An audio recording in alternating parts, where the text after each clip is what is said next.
Hello and welcome back to the Only Fools Love Horses YouTube channel. And our Christmas break is over. We're back into the grind of work, but we're into a lovely video to start things off for 2024. It's the first episode of our Ante-post series for Cheltenham. Yes, we're joining the bandwagon like we did last year, but this year, as we did last year, we'll be having interactions from yourselves, the audience, and special guests on every single week. And like last year as well, we have Johnny Dineen booked in. We managed to strangle him down to a date, and we've got him in our preview here. So, Johnny, first of all, how are you? How's your last few days punting? How are you looking forward to the Cheltenham Festival?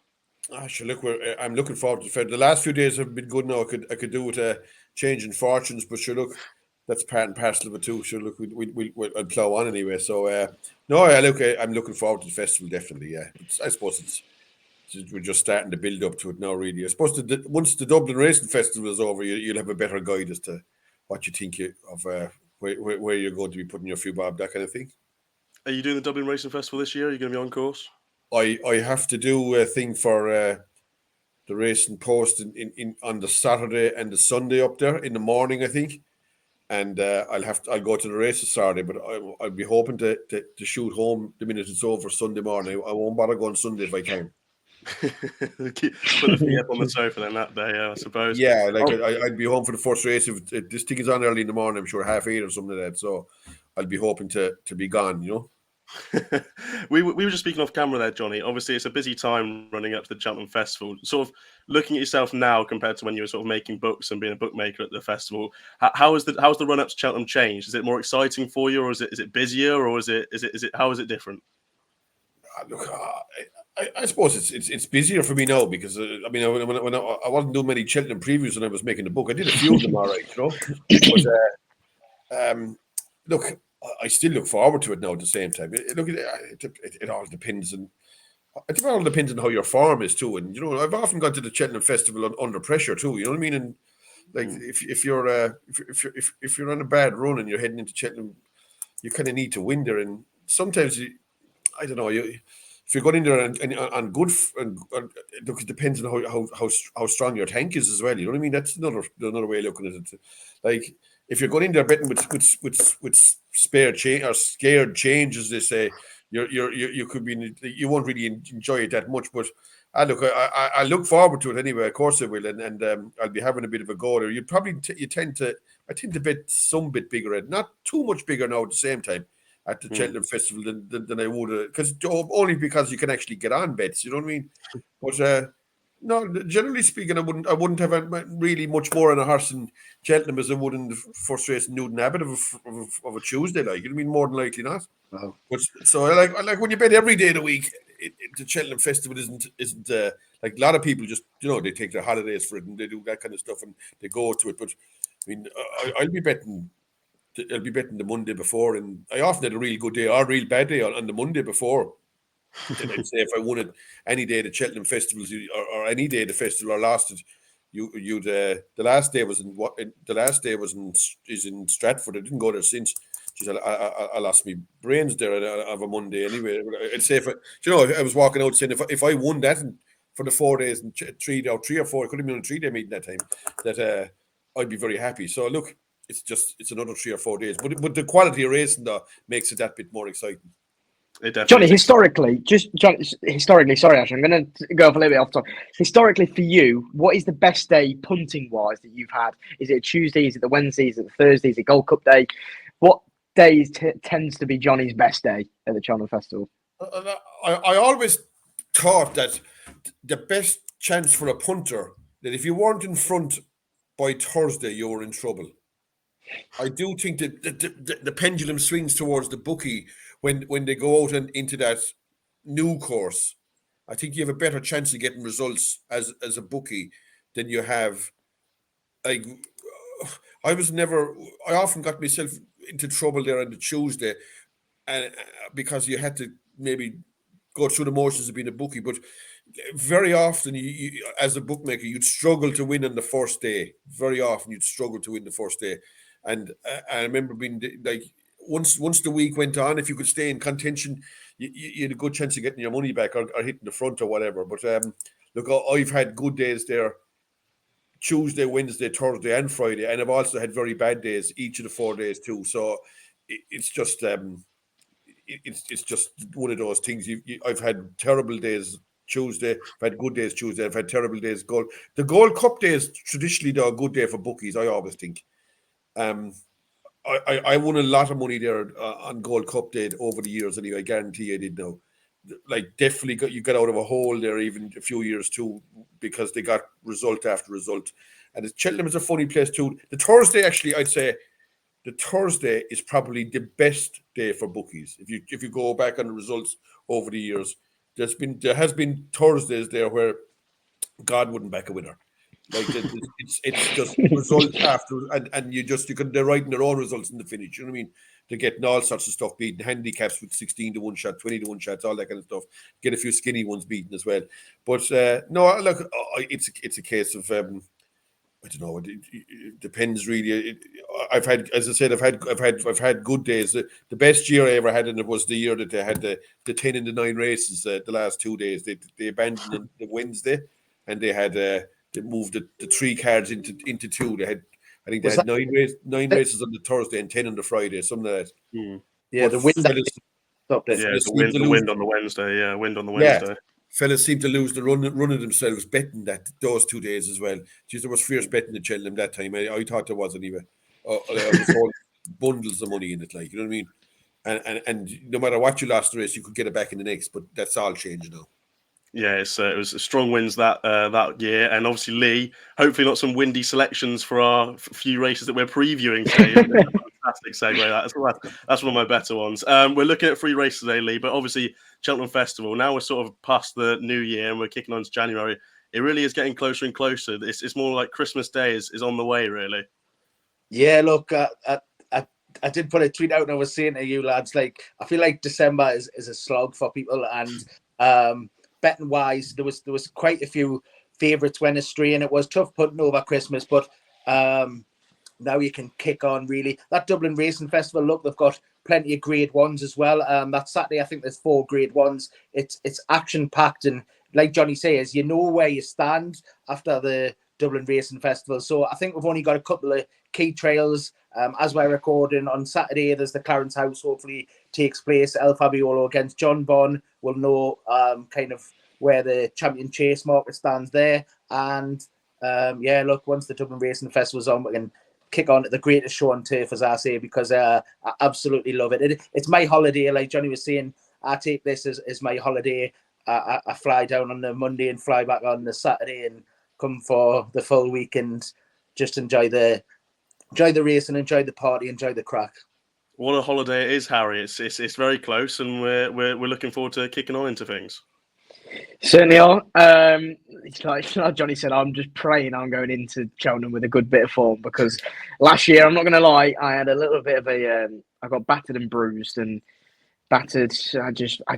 I came out of it thinking I could have done better there. I missed silly shots that I should have been backing, and I was backing horses that I ended up thinking. Is that haircut or not? Yeah, it's bad, isn't it? Really, it looks fucking horrendous. But I know, I'm following you. Yeah, no, it weren't as bad as Saturday anyway. And I got a fair bit of slack at Warwick anyway. But look, it's we're heading towards Cheltenham, and it's good to be finally on the road to Cheltenham, as I should say. Can't really say it out, but we'll get copyrighted by Ruby and Lydia, won't we? That's for sure. No, we're kicking on. Obviously, last year we previewed 3 races and then had an Ante-post selection from any of the races. Similar format, but this year it's a bit more stability to it. We're going race by race from Tuesday to Friday of the main races. So we're kicking off with the Raw. It's the Supreme Novices Hurdle. Obviously took a little bit of a change up in the market over the weekend. Mystical Power shooting to the top of the market 4-1. Jericho de Repenay, Same Silks 5-1. Ballyburn saw a bit of money movement last week 8-1. Coldwell Potter 12, A Dream to Share on a big drift there, 14-1, Farron Glory 14s. Johnny, I'll go to you first of all. The Supreme market obviously took a change with Mystical Power. Has Mystical Power entered your reckonings for the Supreme, or how do you see the Supreme right now? Who do you see as your number one at the top of the market? Look, I still think it's a very cloudy picture, to be honest. Like, I was watching that race just on my phone, and it's, you know, when you watch it on the phone in small screen, it's very hard to see. I mean, I obviously could see what won and over, but you can't really have judged the race properly. So I looked at it again there today, and every fella that I was reading saying that Mystical Power can't jump, I looked at him and I didn't see a whole lot wrong with his jumping at all. He was doing a bit of, like, he wasn't hitting the hurdles anyway. He might have been doing a bit of pecking at the back of him or something like that, but he wasn't. I thought he was pretty clean at the jumps. And now the race set up nicely for him in that the other kind of three took each other on. He sat in behind them, and he took the race asunder around the last bend. Saying that, it was a bad race. It was a bad race. I mean, like, it looked beforehand it was a weak race. Like, Gigaro was like 7-2 or 3-1. He finished up maybe a bit short in the maiden hurdle in Navan. Lombron was the same price down in Thurles. Like, he couldn't be a good horse if he's allowed to go off 3-1 in Thurles. And James's Gate came out of Willie Mullins's, and we've gone to Martin Brazel. Wouldn't even place in the maiden hurdle at Christmas. So it was a bad race in my eyes anyway. Now, saying that, I looked at him today and he was impressive, but he kind of joined a list of a whole host of horses this year that were impressive, beating nothing. Like the likes of, like, Down Memory Lane goes to Down Royal, wins in the absolute canter, comes to Leopardstown Christmas, bet out of sight. Daddy Longlegs the same. You know what I mean? You see other horses there, like you've horses like that, no flies on him, won a race. It's hard to know how good he is. But you've horses getting like Wilmount wins the race. He goes kind of favourite for it. Do you know what I mean? He wins. Jericho the Repina the same, beating nothing. Like, I think that there seems to be some sort of a clamour to find a favourite that everyone can jump on for this particular race, and Jericho the Repina the same, is beating a couple of donkeys there in races, in rubbish races, and you just don't know how good they are, to be honest. Like, put it this way, like, Mystical Power was going to be 8-1 or 10-1 in the Lawlers and Ace. Like, it's very hard to believe that he can be that good all of a sudden. He's a summer horse, kind of with his summer form anyway. You know what I mean? And I wouldn't read too much into what he did yesterday. For me, I don't know. I'd be holding fire on him now. We actually won't know until Cheltenham whether he's any good or not, because he's not going to run in between now, surely. And there is some semblance of a doubt as to where he's going to run too. You know what I mean? So they're on about the 2 mile, more than likely the 2 mile, but maybe they'll run him in the 2.5 mile. I don't know. Like, I still fancy Ballyburn for the Supreme, for the simple reason being, if he goes to the Dublin Racing Festival and he wins easy at 2 mile, I'm not so sure they'll switch him back to the Ballymore then myself.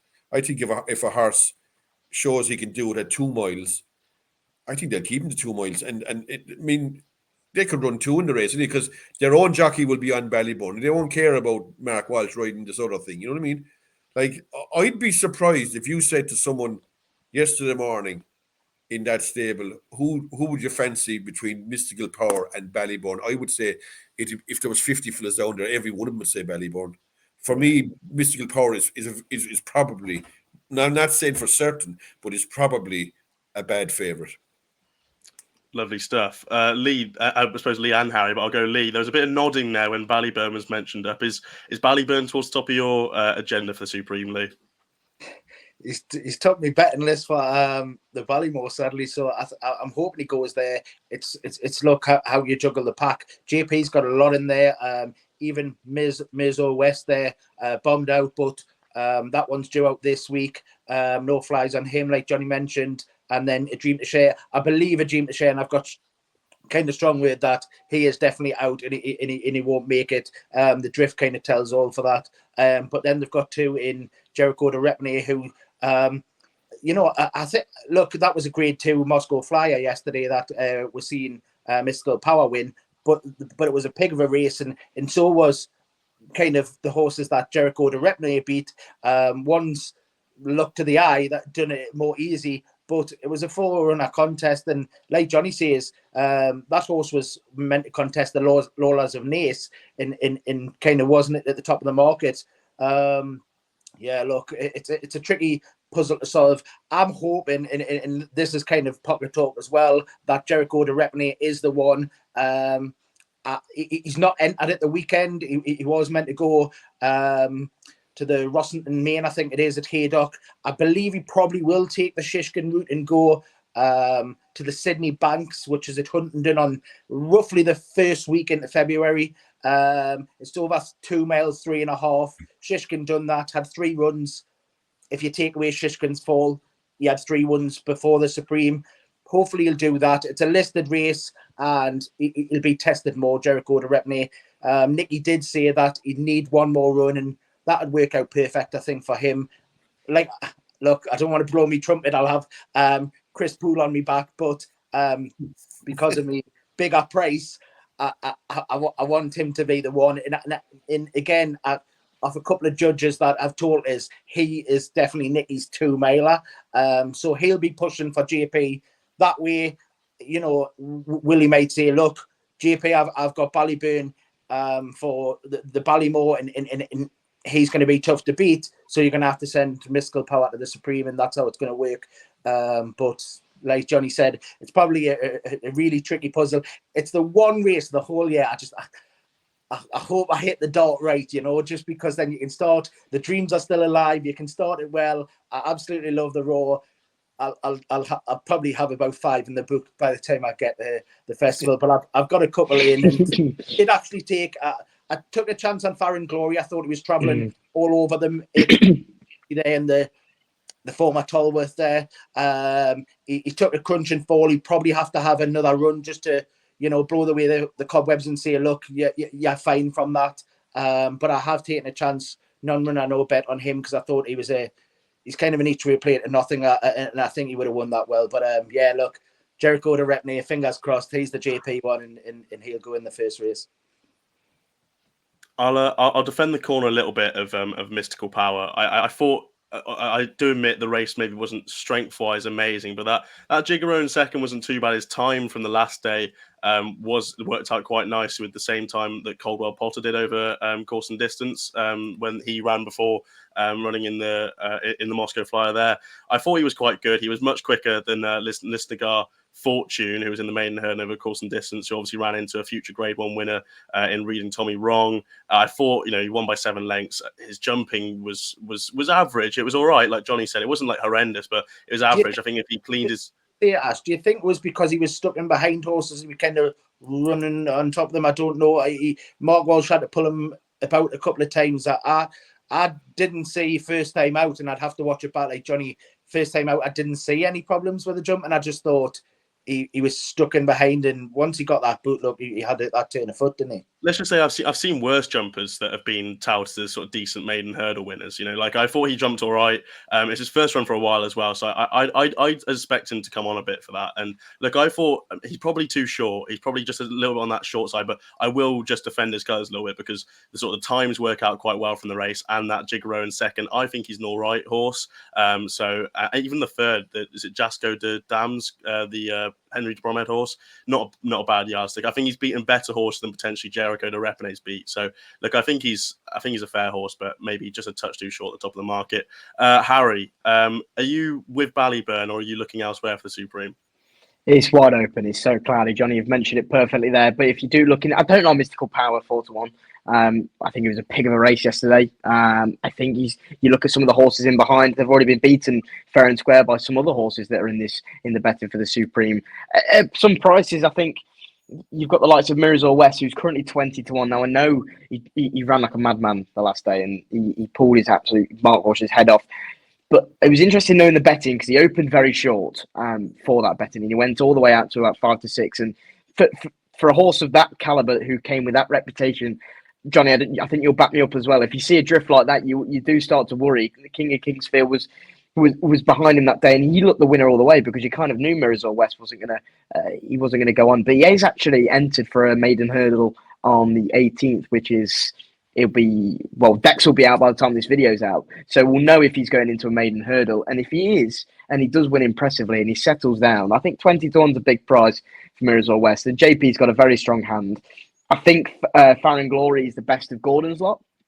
I think from what he's shown at the minute, I think he has the beat of the King of Kingsfield, and he should have won that Grade 1 at Aintree last time. So he's got the experience. I think you've got to remember they are novices. They are still learning to jump and how to jump well. And sometimes a fall can just prick them up. Would I be backing him next time out? I probably wouldn't, because I never tend to ever back a horse who's fell the last time, because I just think sometimes he can either go one way, they can jump so much better, or they can just go, oh, like they can hold themselves back. And Ballyburn, I think, is the class act, but Lee, you're on a good ticket for the Ballymore, aren't you? And you kind of want him to go there, but I can see them going to the Supreme, and well, he won't be 8-1 for very much longer. But at the minute, I think Mirror's West is probably a good each way bet, non-runner no bet, judging by what he does in his maiden hurdle later this week.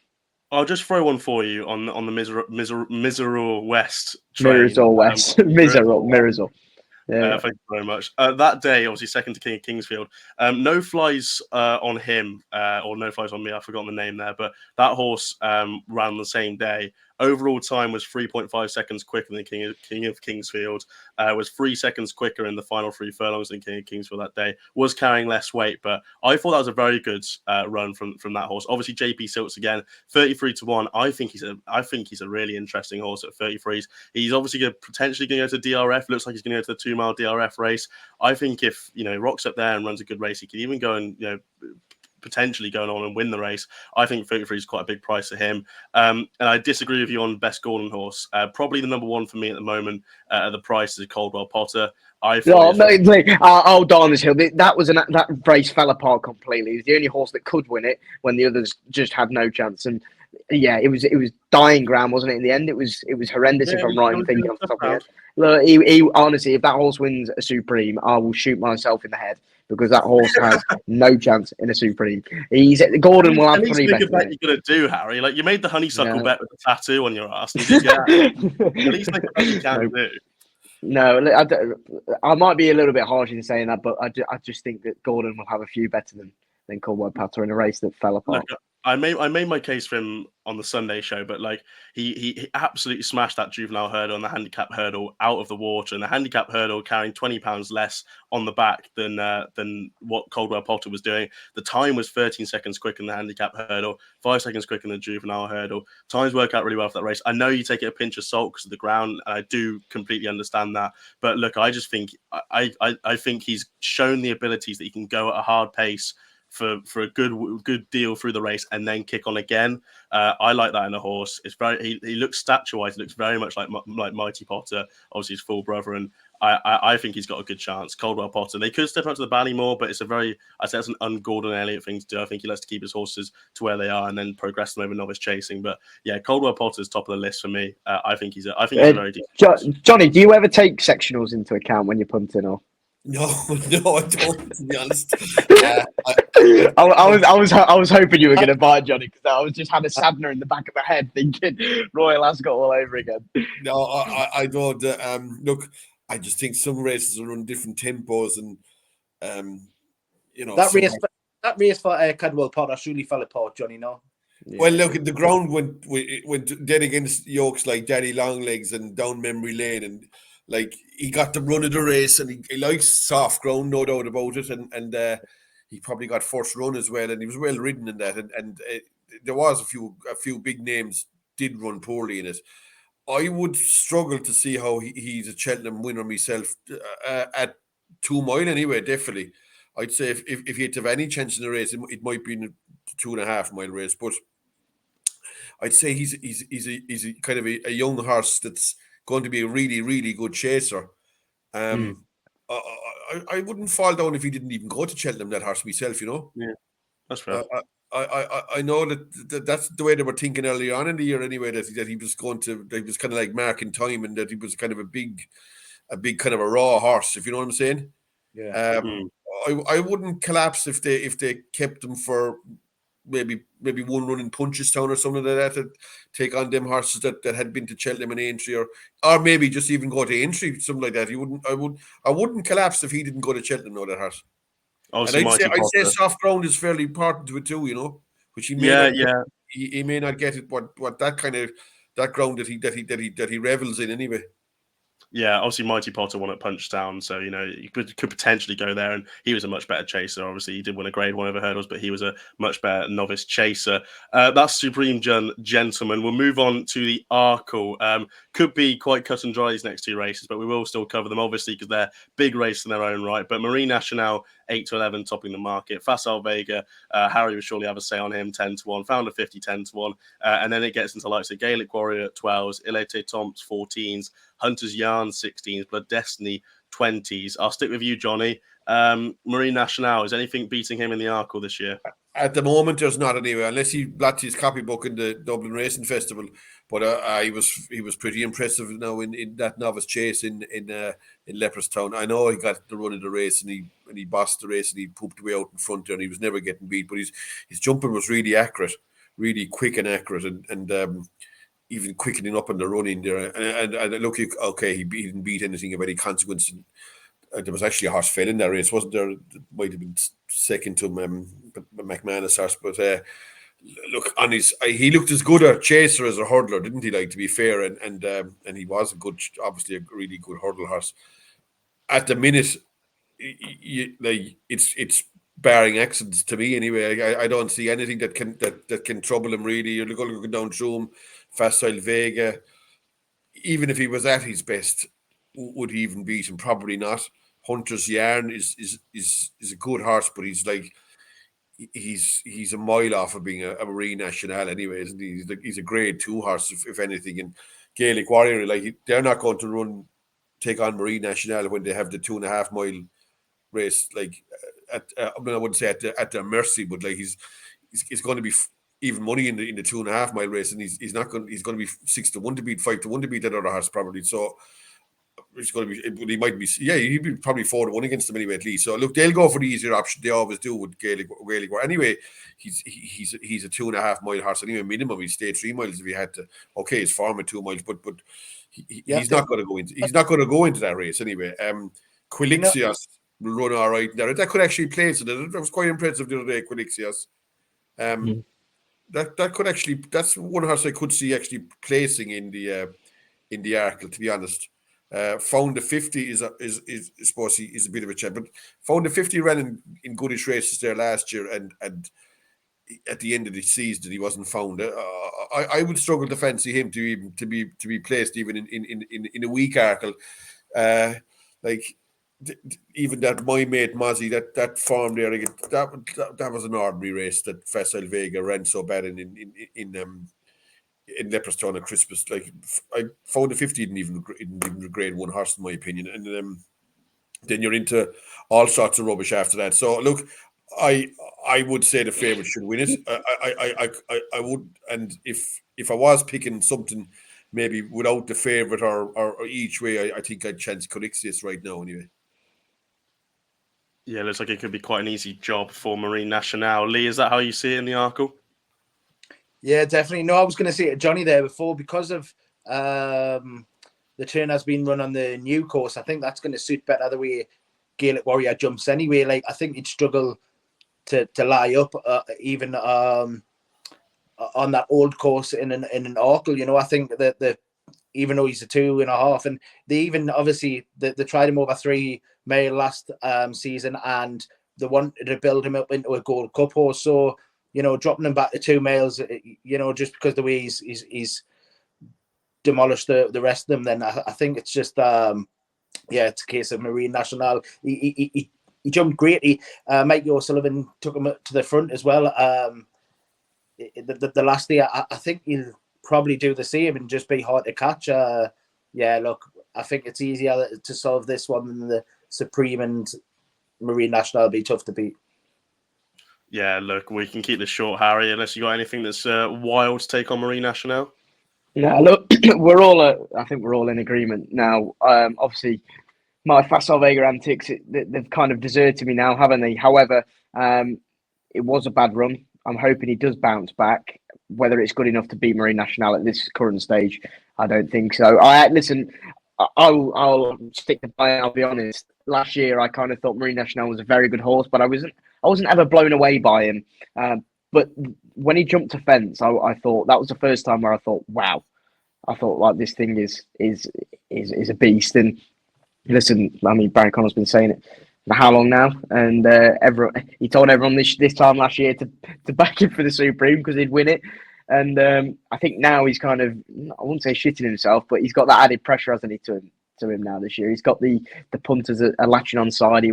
Everyone was latching on to Facile Vega, including myself last year.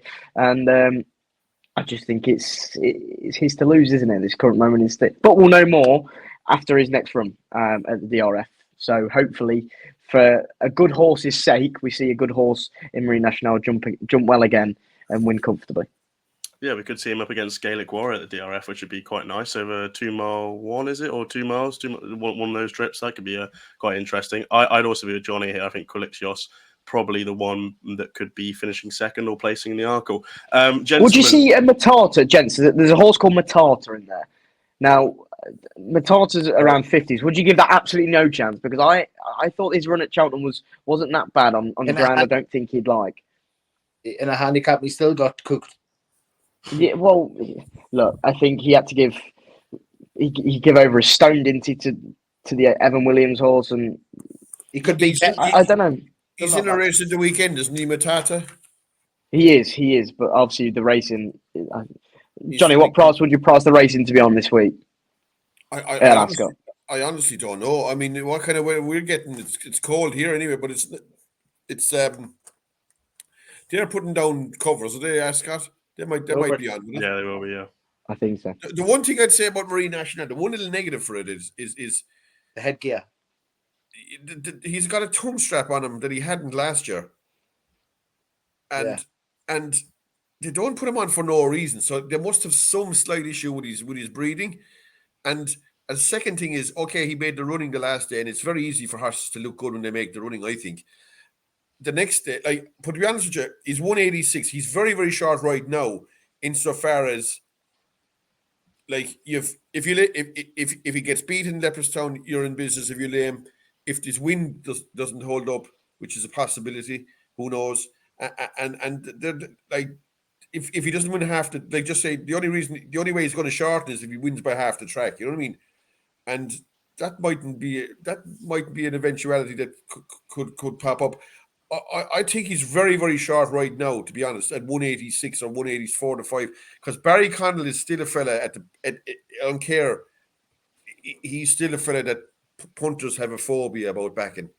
It's not a Willie Mullins or a Gordon Elliott. Like Barry Connell is a fella that all through the years you would not win backing his horses at the same time because they were so inconsistent and it's not like a real top trainer has him. It's still the young fella isn't riding many winners either this year either. You know what I mean? So there are a few little things against him. Okay, if he starts off the Dublin, you'll have found the 15-all and taking him on in the Dublin Race Festival. There'll be more pressure putting his jumping in that, and he'd have to do things right. And the tongue strap. And look, as you know yourself, you'll be rattling into the second last fence. It'll be close your eyes. I don't care what kind of a horse you have. He's only what price did he get over the second last fence in the Arkle? He's 7-8 to 1 on. That's all he is like. And you're trading at 7 to 4 on to win the race. He's a very, very sharp price now. Anyway, I think when he has a run in the meantime, that he has to get over to actually shot. He's never going to be 2 to 5 anyway under any circumstances. I don't think he is anyway. But he's not going to be a sprinter stacker kind of price. I can't see that. It's not like it's a Henderson or a Nichols or it's not from an outfit that's that prolific. So for me, he's a bit short right now. I'd like to see him win in the double. No, I do think he'll win the Arkle at the same time. I wouldn't oppose him either, but I wouldn't be backing him right now at the same time. He's 6 to 4 to do the double. Yeah, I mean, I think that's what 4 to 5. And to make 6 to 4 is 5 to win 4 is 9 to win. That makes him about a 5 to 1 shot in the Irish Arkle. I think he's 4 to 7 best price for Irish, isn't he? Yeah, well, he's 4 to 5 and 2 to 5 would be about 6 to 4. So, look, I don't know, I right now I think he's very, very short anyway. But I do think he has everything in his favor. But he still has to win a race in between, and he you know, sure he must get there then as well on top of everything else. You know what I mean? So any horse can get injured or anything like that. So right now he's too short. Johnny, I've got a question. I know, well, I can pretty much 99% guarantee the answer, but myself and Lee especially, we love these bets where we go, if you win today, to win at the Cheltenham Festival. Do you ever entertain bets like that, or is it simply either solely Ante-post or solely singles, or looking towards the Cheltenham Festival?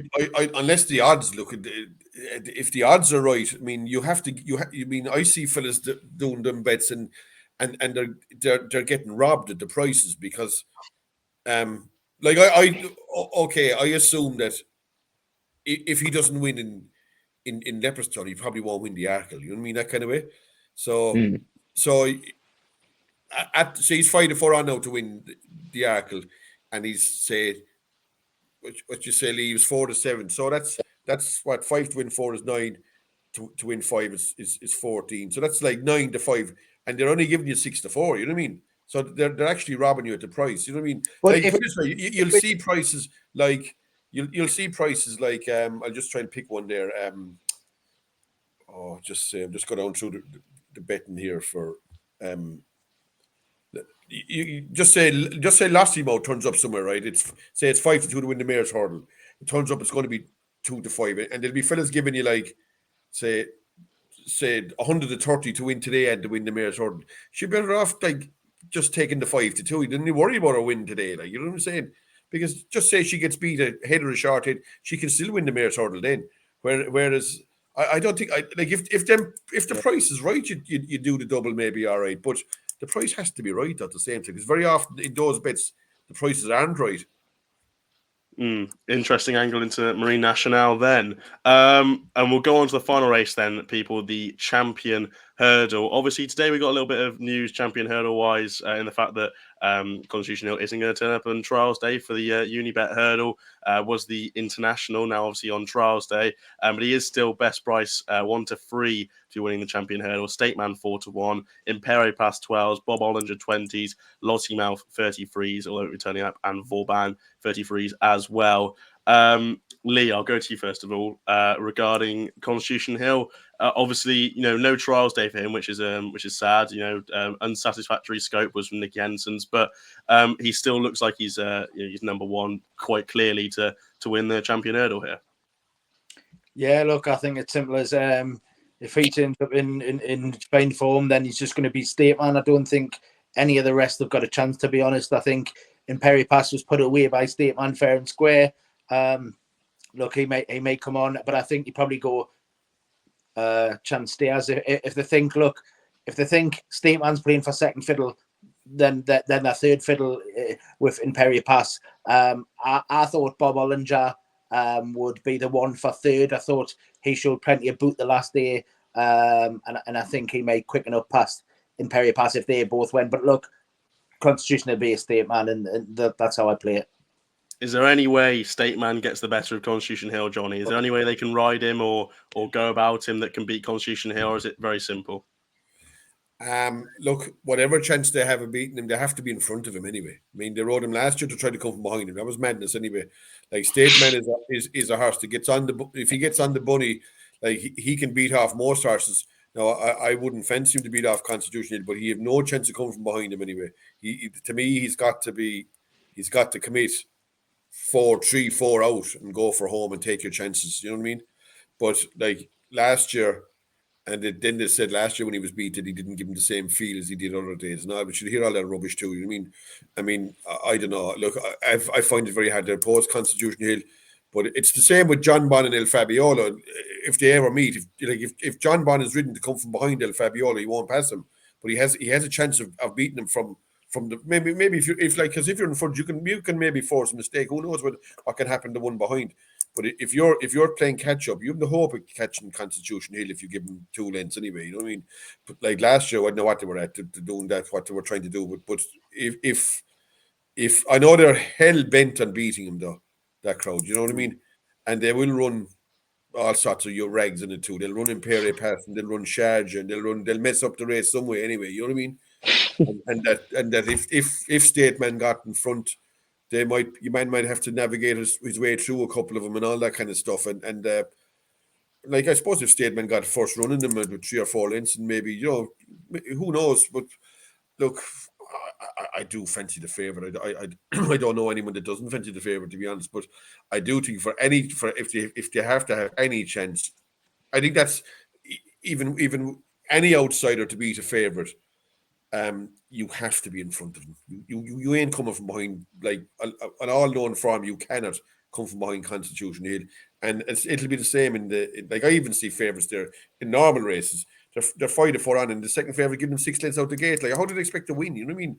If you don't at least keep tabs on them anyway, that you might have some sort of a chance. But like, they give away the track advantage, and they give away the position in the race. And that's what they did on Stateman last year. They were riding them to do him, but this year it'll be different. It's guaranteed he'll be in front of them this time. Now, whether he'll hold them, I'd say not, but you'd never know. He might give him a better race at the same time. Yeah, that's for sure. Harry, any outsider? Is there any outsider in the field that you're even half interested in, or is it just keep it simple? Is it Con Hill 1 and Stateman 2, and then Bob Ollinger 3 or something like that? Certainly looks like that way. Bob Wallinger's an interesting runner. He will be ridden to pick up the pieces, I'd imagine. And you could see him running on third. Johnny, got a question. What price would you say is a good price about Constitution Hill if he rocked up on the day? What would you be diving into 3s on, or what? How low would you go? I wouldn't. I wouldn't, Harry. No, look, 3 to 1 on is a bit short in a place like Cheltenham, where everything is doing their best, and there's no margin of error in a meeting like that. If he turned up 90%, he could get beat. You know what I mean? That kind of way. And like, if he's going for this race, like, if he was showing signs of not being 100%, they'd still have to run him. You know what I mean? There'd be a melee if he didn't turn up at the Cheltenham Festival. Now we'd have missing all these races as well, wouldn't they? So you just don't know what's going on in stables too, and maybe he's hard to train. Maybe that's why he's not running him in races too. Who knows? So no, I wouldn't bet you. I wouldn't bet any horses 1 to 3 in Cheltenham, to be honest. No, I wouldn't. Like, I think. One thing I would say is about his jumping. Now, I don't know whether you've picked up on this, lads, and this is open to the floor. But if you look at his jumping, he's so accurate, and it's almost too accurate at times. You look at the last; he was so long. He jumped the shadow. We've seen Annie Power do it before.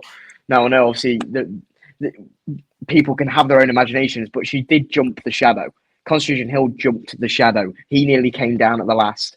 If they're going to get him going, then I think he clocked something like a 40-mile-an-hour hurdle at the second last in the Christmas hurdle, and Nick de Boinville got off and was like, I think that video's gone round saying, "Wow, like, I've never gone over a hurdle so fast in my life." That could be the only avenue I could see Constitution Hill failing, is in the jumping department. As mad as that sounds, I could see something. You're right, because like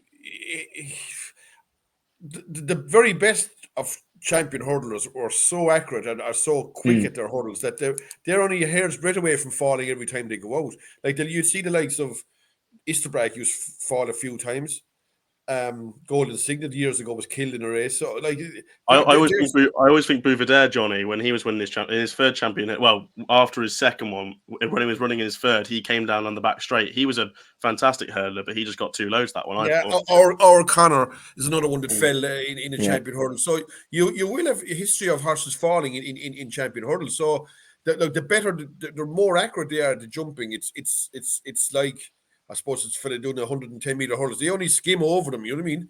So they don't spend time. It's not like there are. I suppose there are different types of champion hurdles insofar as there's the likes of Faheen, who'd never fall. You know what I mean? He because he was a kind of a different kind of a jumper. He wasn't really a champion hurdle style jumper, but the bulk of them, the likes of Constitution Hill, are really, really good jumpers, and they're only a hair's breadth away from, if they ever get it wrong, they're down. And not alone, like Darlin, there was another one. He was killed one there he was going to win the champion hurdle probably one year, and he was killed in the race in Doncaster. But same thing, like, one mistake and they're gone. Them horses, not alone are they gone, but they have a great chance of killing themselves as well. You know what I mean? So there is that in it. Though there is that in it that maybe that could happen to him someday.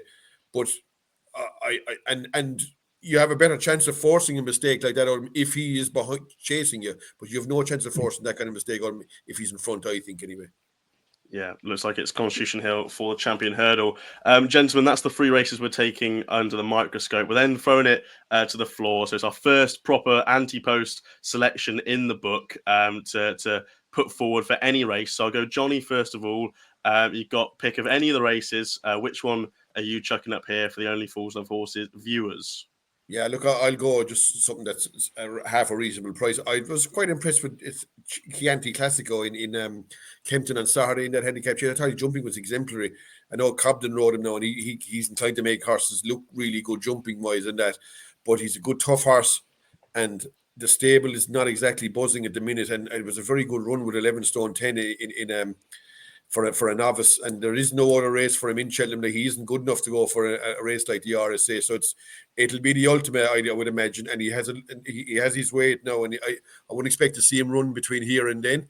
And it's a race where I kind of like that the profile of a horse on the way up. Just if I found in those races the last few years, especially in handicap chases, a lot of dead wood in those races now. Horses like that have ratings that they would never run to anymore, and they're very, very vulnerable to horses climbing the likes of Fast or Slow, and I know like Cara Grambler won it 2 years in a row, but like there has been novices knocking on the door in those races the last few years, and I do find if handicap chases are easier to solve in Cheltenham than handicap hurdles, because there is a lot of horses in those handicap chases that could never win off their marks nowadays, and for that reason, I think that must have a great chance in that ultimate.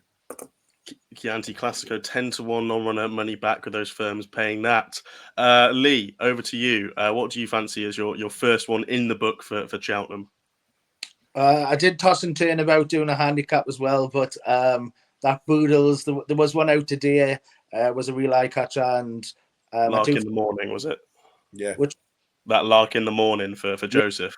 A friend of mine last night saying this one is one to watch just because would have the 3 runs, and yeah, look, it was handled with care. I would have said it was out the back, which in them Irish races, you've got to watch it and then come flying. I think maybe 3rd or 4th, I think it was today, but look, it wasn't.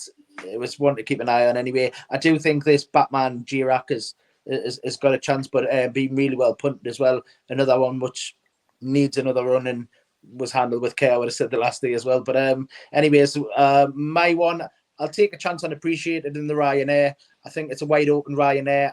I think Banbridge won well the other day off a long layoff, but will need good ground. And the likes of Aloho is skinny for what he's come back to. I think Appreciated travelled well against Galloping Deschamps over the longer trip in the saddles there at Christmas. Before that, he split Fast or Slow, who's obviously just touched off in an Ultima, won the Punchestown Gold Cup, and obviously beat the King George winner and Brave Man's Game, and Galloping Deschamps, the Gold Cup winner. And then obviously in 3rd was Galloping Deschamps that day. I know it was a shorter trip for them too, but I thought he travelled well. If he can get out in front and get into a rhythm, he's a 10-year-old, but he's actually only had 8 chase starts. He's very lightly raced. He's in the 4 bumpers, I think it was, but then he went hurdling. He won the Supreme, which was a pig of a Supreme, but he won it by 24 lengths. And then he had the layoff, and he's come back in a champion hurdle, first time out against Honeysuckle. He's then been sent chasing.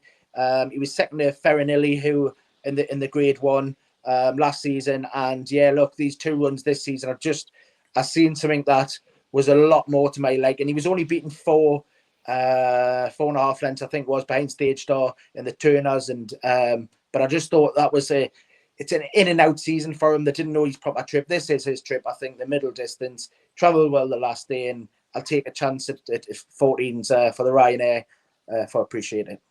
Appreciate it in the Ryanair for Lee. Harry, what about yourself? Yeah, I've got obviously, I can't desert Appleway, and I am going to mention her just in this one. I thought she ran okay. I thought she ran well enough. in the Hampton on Saturday behind Grey Dawning, who, as we talked about off camera, he was smashed like he can't lose. And simply he came swinging there, and Harry Skelton just put the race to bed, 2 out, jumped across Apple away. Oh, it was a little bit disappointing how she didn't seem to battle back. Now, listen, she wears a heart on her sleeve, and she always seems to give all, but it was a little bit peculiar the way he went past her, and she didn't fight back as we know that she can do. For the National Hunt Chase, non-runner money back, I think 16-1 Apple away. I think she'd suit it. I think she's got all the right credentials for a National Hunt Chase. Staying tight. We know Lucinda Russell does so well with these staying chasers, and if she got into an early rhythm out in front, I can't see anything living with her. And if she stayed the extra trip, I have no reason to suggest why she shouldn't. The only concern I would have is this race could just come a little bit too soon for her, and it might. I mean, 4 miles around Cheltenham, it's a little bit of you need a brute to get round 3-car Bragg, as Johnny was saying. Needs a quagmire to get round. Needs a swamp. No, he is an ideal National Hunt Chase candidate, isn't he? And Apple away, I just think he's a lively outsider at 16s. Brilliant stuff. And for me, I like to stick with these conditions races, but I found it too wide open to be able to nail one down at the last minute. So I have taken the sin of going into a handicap, and I am. I least sort of mentioned that I'm going for this Batman Girac of Willie Mullins's and the Boodles. Look, I have it down. He's already qualified for the race because he's ran 2 hurdles races in France. So that brings the total up to 4 hurdles races. So he would be qualified for the race. And they're even doing the smart thing or could be unsmart by Tuesday morning. But they've entered him in a handicap hurdle at Ascot to try and get a mark. Not only smart in the fact they're getting the British handicapper to have a look at him now before Cheltenham, but also the fact that the Irish, the HRI or IHRB haven't looked at him yet to give him an official mark. So basically, the British handicapper hasn't got anything to base off the Irish mark. It is literally the British handicappers having the first view on this horse. I don't see how they can give him a bashing though. Like he's ran well in defeat. I thought the last time was really sort of the big eye catcher for me. Ran 4th behind Carla Conti, Cargis in there. Nürburgring was ahead of a couple of nice horses. He was, yes, disappointing on debut for Willie Mullins at Fairyhouse when well back to win. But he's a French hurdle winner. He's coming over here. I don't see how the handicapper can give him an absolute lashing for his mark. He could be turning up off mid 120s. I think like this could be a very nice mark for him. And it's not. I'm not going to say it's Gaelic Warrior. Was it Gaelic Warrior 129 in the Boodles that you got beaten off or something like that? Not saying he's a Gaelic Warrior type horse, but I think if he gets a mark in the 120s, I think he'll be well handicapped on what he could go on to do. And yeah, I'm a fan of him. He's actually 8-1. He was 11-1 at one stage, but some people have cottoned on 365, and he's now 8-1. Look, it's a fair enough price. I'm just happy to take it. I want to get him on board because I think what he showed last time out under Mikey O'Sullivan, he was friendless in the market, and he stayed onto the line really nicely. So I'll give him a chance. Batman Girac 8-1 for the Boodles. And the audience nap, we have that coming in this year. Like as always, we have our post we put up on Twitter. Road to Cheltenham has got the best one, so it's likes and sort of posts in of people putting it in. Best one is Road to Cheltenham. He's Il Atlantique for the Ballymore. So he's gone Il Atlantique for the Ballymore. We'll put up another tweet ahead of next week's video, so do get your fancy in for that one to be featured on the video.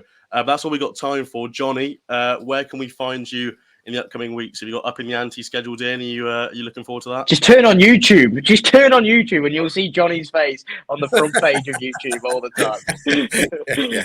I'm up in the Ante tomorrow morning, actually. Yeah. And I did something for the Racing Post last Saturday morning. Is it the Morning Post or something like that they call it? Yeah, something like that anyway. So, I'll be busy now between here and March, and then be going into hibernation then after that for probably, after Aintree anyway, so. It'd be great having you back on though, Johnny. Actually, yeah. But I don't mind talking to fellas about horses. And I don't be doing a lot at night anyway. You know what I mean? So it's no big deal really. You know what I mean? For me, it's not anyway. Yeah.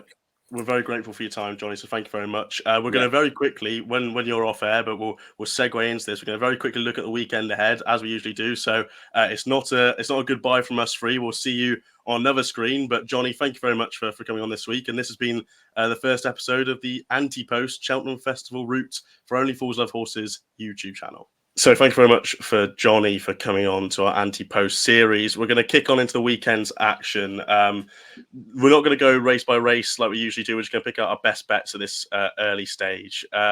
Lee, obviously it's Monday, so we don't know too much about the races. But is there anything that's on your agenda for the weekend's races?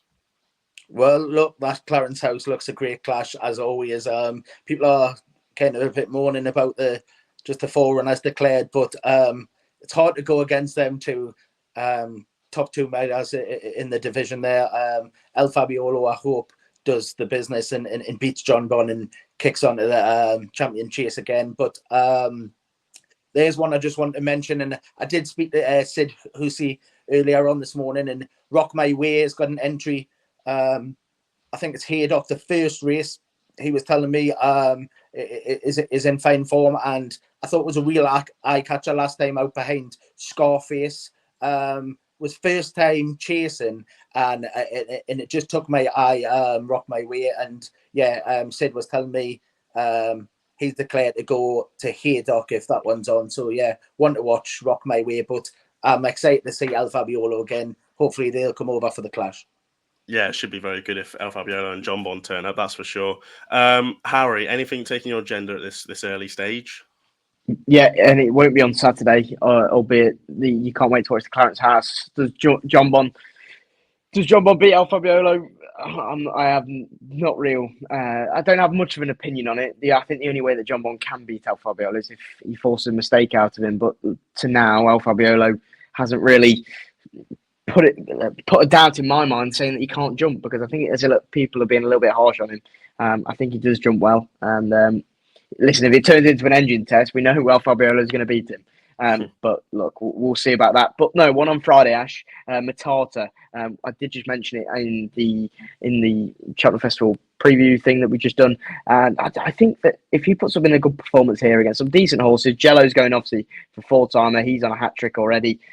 He was very impressive in that grade 2 at Ascot last time out. But again, he got a freebie out in front. I just think 7-4 is a little bit skinny.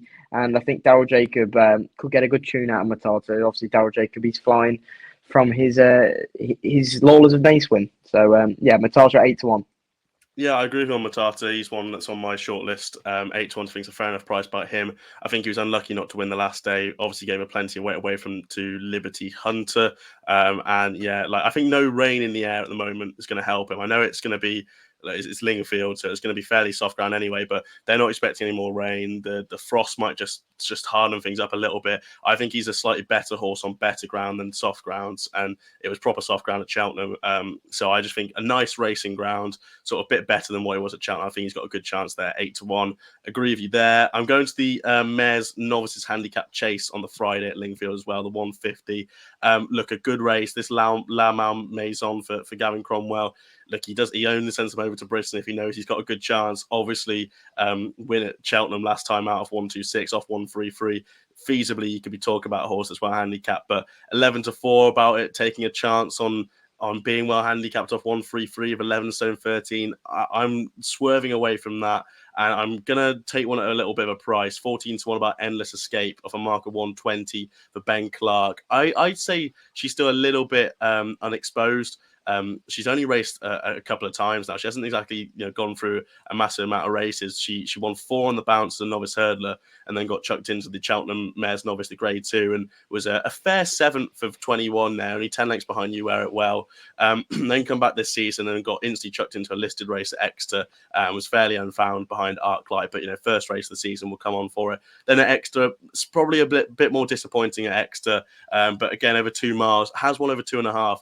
And this step back up to 2.5 over Fancies should suit her very well. She's now down to a mark of 120. She was rated 127 at one stage, and this is a handicap debut as well. So I think she could be quite interesting on what is it's a fair race, but I think off a mark of 120 she could have a couple of pounds in hand potentially. And obviously, like Lee said, the Clarence House is a fantastic race.